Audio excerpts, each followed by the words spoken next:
Alright, so 100 line Last Defense Academy character tier list.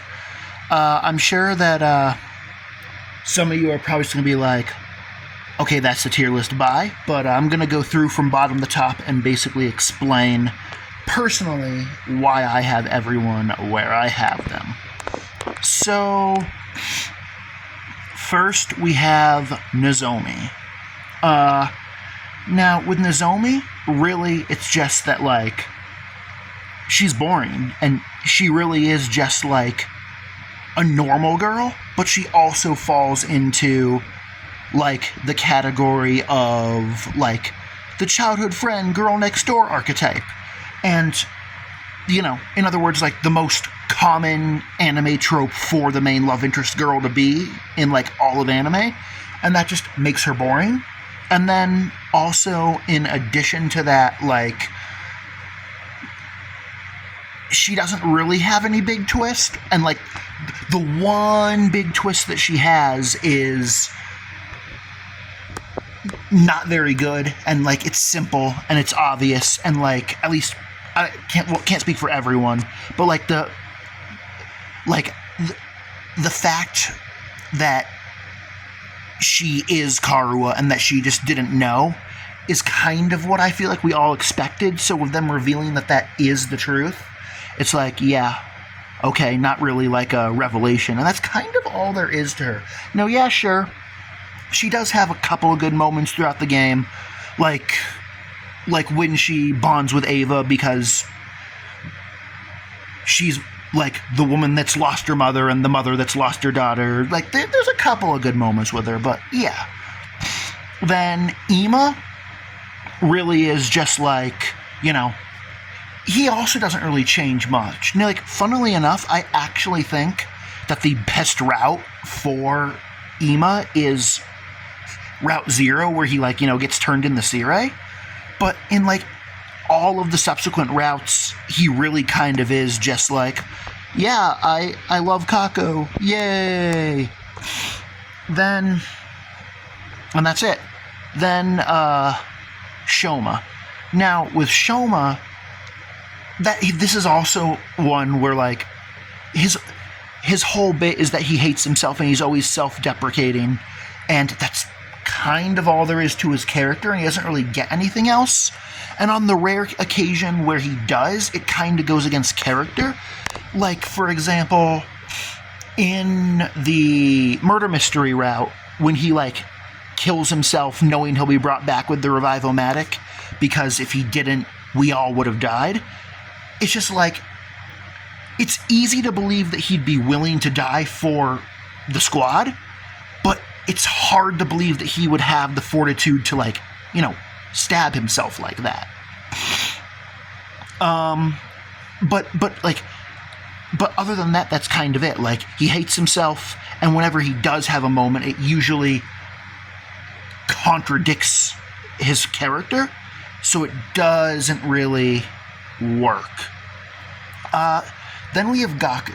Now, Gaku's annoying because, like, and that is his character, and, like, honestly, I was really considering putting Gaku higher, just because, one, because of the fact that Gaku is, like, always down bad, that honestly does make him pretty relatable, and he actually does have kind of a lot of funny moments, but I decided that, like, that top of D tier would probably be best, because I just don't think that he's, like, good enough in terms of how often he's entertaining, or even in terms of really, like, and then also he's just annoying so much. And then obviously it is true that there's a lot of routes in the Kill Aito half of the game where you don't have to deal with him because he's dead, but, like, characters aren't really going to gain or lose points based off of when they are or not around, and it really is just about, like, how good are they when they're around, right? And also, I think this was implied, but I didn't say it, but, like, the characters are ranked within the tier. So now, Moko. Now, with Moko, it's really just like, so first of all, she loses a lot of points because of the fact that she's just not even in Route Zero. So like the first 30 hours of the game, like Moko literally doesn't exist. And like the truth of the matter is that most people are going to either play Route Zero and then stop, or they'll like play Route Zero and then they'll either get the truth ending or they'll get like a handful of random endings and then they'll stop, right? Like, most people are going to be lame and not actually, quote-unquote, beat the game. And I think that, therefore, Moko really suffers for that. And now it is true that, like, Moko definitely does have, like, the big sister mom of the group energy. And honestly, like, she definitely is the same type of character as, like, Sakura Ogami from the first Danganronpa game, except the difference is that, like, Sakura has, like, a big plot twist that works and a redemption arc, whereas Moko isn't. And, like, Moko's almost like, just like the way Sakura is in chapters 1, the first half of DR1, but then no development. Now, Yugamu is hard because Yugamu is absolutely S tier in the killing game route, and if it was the type of thing where like, and like, so like, if that was the only route that I had played, or if he was always like that, he'd be way up in S tier. But the problem is that outside of that, his other appearances are, he pretends to kill people with a chainsaw while knowing there's a real killer in the school, and he drugs Takumi to create a cult, and then in every other route he's irrelevant and does nothing. So it makes it pretty easy to just not really care for him. Also, another thing is that we learn, like, both in Killing Game and in his Bond events, that, like, he doesn't actually like to kill people, and that's basically a bit. And once you know that, it makes him basically pretending that he's into that, kind of fall flat. But there's other characters like, there's other characters that are in the, where, like, they also are pretenders, but, like, they're dead more, and therefore we get the ratio of how much of their screen time is genuine is higher, and we'll get to that later. Now, Kako is another really difficult one, because I feel like that Kako herself really is kind of just like, I want autonomy from Ima, and I want to be a good detective, and then she's also, like, kind of cute and funny and naive, and that's kind of all there is to Kako. However, and the reason why Kako's hard is because if we include a character that both is and is not Kako, things could change. Because if we count Kako Gi as Kako, then I'd probably bump her up to, like, to upper B below Kyoshka, just because villain as a Kako as a villain really is likable and entertaining. But if we're not factoring in the Gi, which obviously I didn't when making this, then yeah, like, the absolute best of C. Then moving up into the B tier, we have Kurara Osazuki. Now, this is another one where, obviously, like, first of all, like, because of the fact that she falls into, like, the classic tsundere trope, a huge part of how much you like Kurara is really just going to be determined by how much you like that trope. And personally, I'm neutral to it. And, like, basically, there are some tsunderes that I love and others that I hate. So, like, for me, the tsundereism did not really cause her to gain or leave points. And I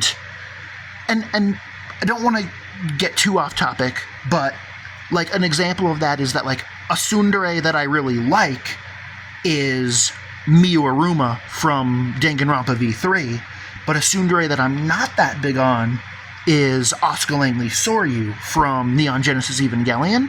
But, like, Kurara, like, she's not like either of them, and she's just, like, basic. But what also makes it hard is that I also think that Kurara is one of the characters that's most affected by the big twist, because so much of Kurara's character is about, like, being, like, rich and powerful in an Osazuki, that, like, once you learn that everyone's memories are completely fake and that they didn't exist before coming to the academy, it kind of makes it so that, like, Kurara has nothing left. And honestly, though, I think that that's why they killed her in that route, because in the route where you learn that your memories are fake, Kurara dies no matter what before that truth is revealed.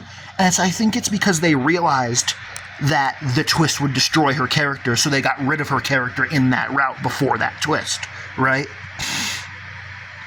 Then, next, Eito. Now, it's very easy to just be like, oh yeah, like, Eito, he's just, you know, this game's equivalent of, like, Nagito Komaeda or Kokichi Oma.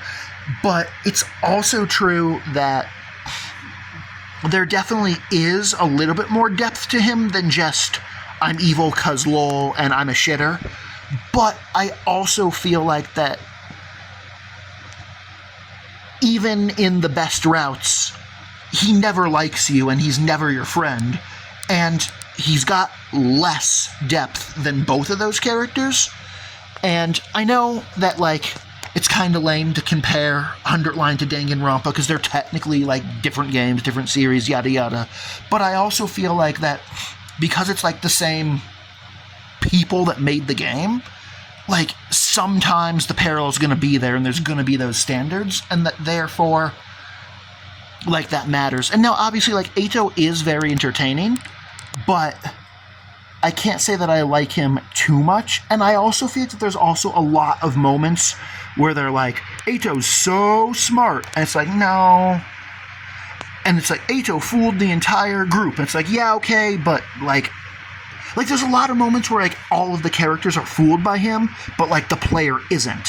Whereas with a lot of other characters like Eito, like, he'd be higher on the tier list if his lies and deceits were more convincing.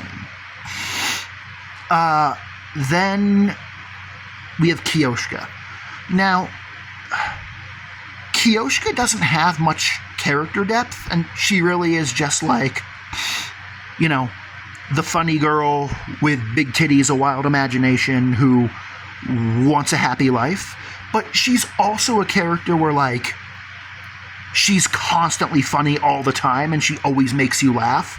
And therefore, it's one of those things where, like, if we were just going off of, like, lore and character development, she'd be down in low C, high D. But the fact that she's always entertaining brings her up to B. Then next we have Takumi, and Takumi, it's very simple.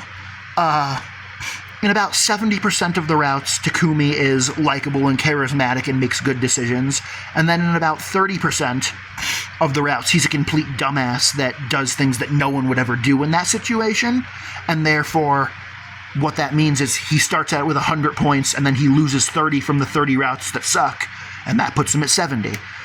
And, yeah, I guess you could argue 70 out of 100, that's a C, but nah, like, there's 6 categories, so A.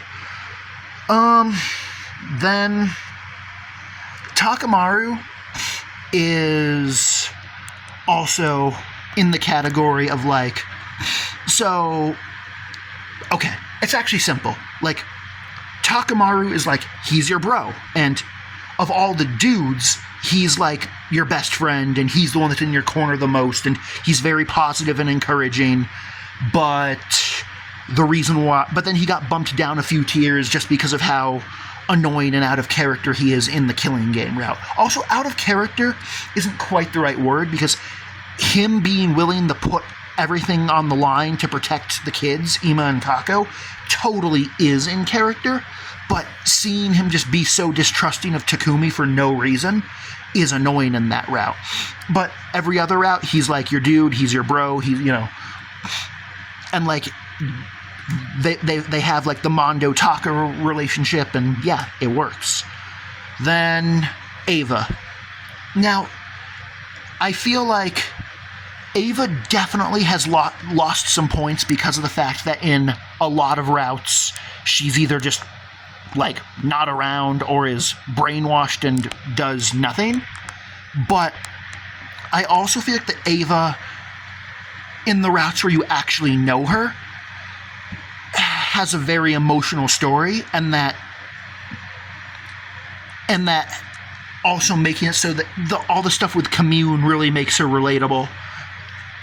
And then also, in addition to that, there's also all of the like crazy romance stuff with like the Eva route and getting her pregnant, and the Colt route, where she has by far the most explicit scene. And then also, in addition to that, gameplay hasn't mattered much, but like Eva and Moko are the only SDU units that aren't playable until after ending 0. However, Moko sucks gameplay-wise, but Eva is actually a good unit. So, like, just the fact that it's like, oh, okay, like, we're in the post-game, and we got a new unit that's actually good in combat, was also, like, pretty cool. Like, that's not a huge deal. We're because, like, the focus of this is definitely characters and lore, but, yeah. And then, honestly, Shion is actually in a very similar category to Eva, where, like, he's not around much, but whenever he is around, he is very charismatic and likable and is a hard carry, and he just wants to be everyone's friends. But I also feel like that with Shion's best moments are the ones where he, like, comes out of his shell and, like, directly defies Sire.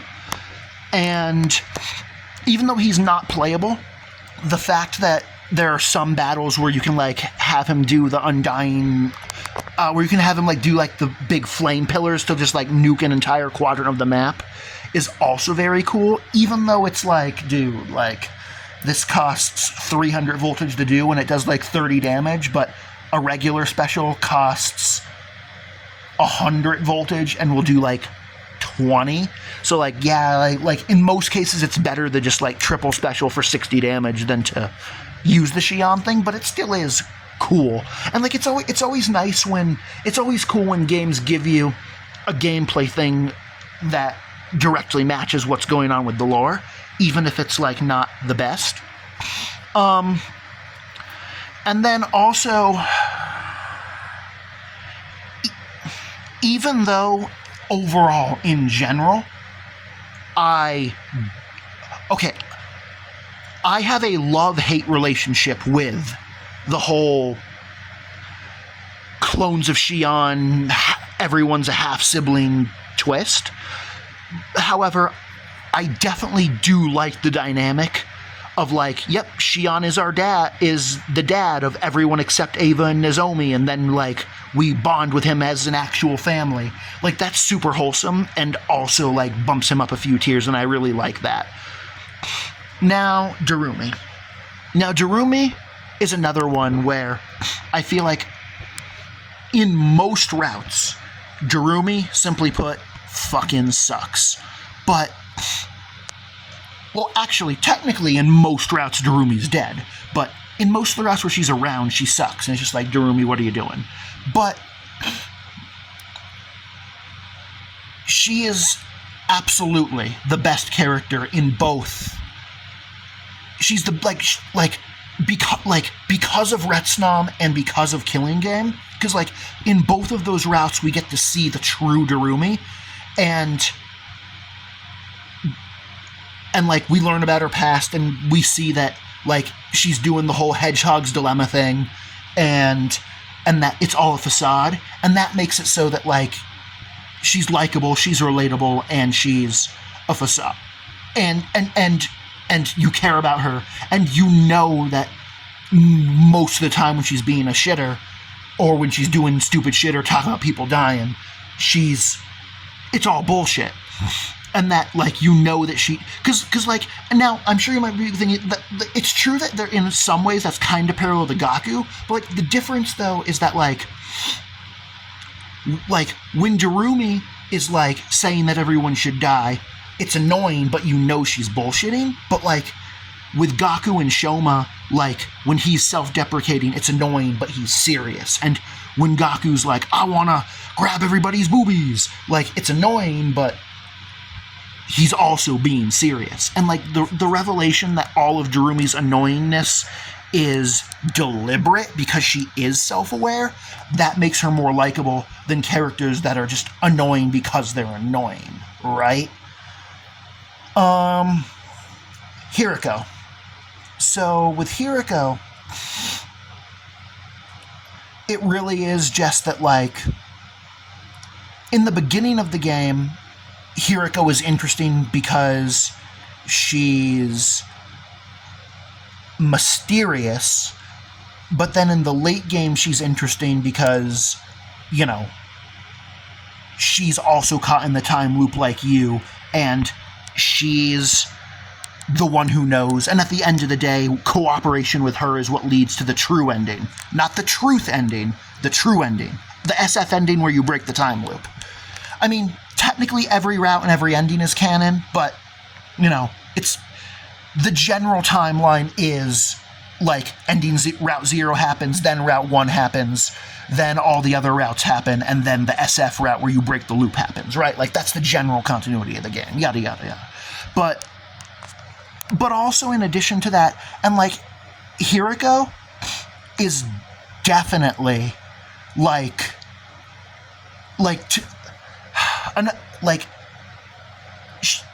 she feels a lot like a fusion, to me at least, of, like, Byakuya and Kyoko from DR1, except, unlike them, however, the reason why she's better than Kyoko is because Kyoko is a Mary Sue who never makes mistakes, but Hiriko does actually fuck up sometimes, which makes her better. And then also, Byakuya never takes accountability he never takes accountability or acknowledges his mistakes, but if Hiriko fucks up, she usually will acknowledge it. Even if a lot of the time, it'll only be in, like, the confidence of Takumi. And therefore, that also makes her more likable than Byakuya. And therefore, because of that, I just, like, feel like that Hiriko is, like, the ultimate version of the Kyoko-Byakuya character archetype trope, and that, like, she's, like, the best version of this type of character that we've ever had, which is why, you know, top of S, second best character in the game, and, yeah. And then at the very top in SSS, we have Tsubasa. Now, with Tsubasa, there's so many reasons. Now, one reason is just that, you know, every map in the game, you can just eat an attack potion and then, you know, drive around the map without getting fatigued and deadlights everything and just be like 4 damage to 6 spaces over and over again and wipe out an entire wave on any difficulty and in minutes. But then there's also just the fact that as the techie, she's plot critical in literally every route, but she's also not a Mary Sue because sometimes she gets shit wrong, and it also, like, takes her, and then also there's a lot of times where it takes her time to build shit or you have to gather resources. Like, she doesn't just pull the shit out of her ass, right? And then also in addition to that, and then she's also just, like, charming and charismatic, and then also the killing game route, the romance route, and the vexness route all are tremendous in terms of giving her character development. And then there's also, of course, the fact that because of the fact that she's a character that barely dies, and most of the time when she does die, it's super late into the route, that also just means that she just has so much more screen time. So just like more time to like wiggle her way into your heart, right? And then also, in addition to that, she's also one of the characters that changes the most, because most characters either start and end the same way, or their character arc is just they become a little bit less of an asshole. But with Tsubasa, she really is in the category of like, she starts off with no confidence, and most of her character arcs are about her like actually figuring out how to believe in herself. So like endgame Tsubasa is more different than early game Tsubasa by a wider margin than most of the other characters. And then also she's also, you know, the hottest piece of ass in the entire game.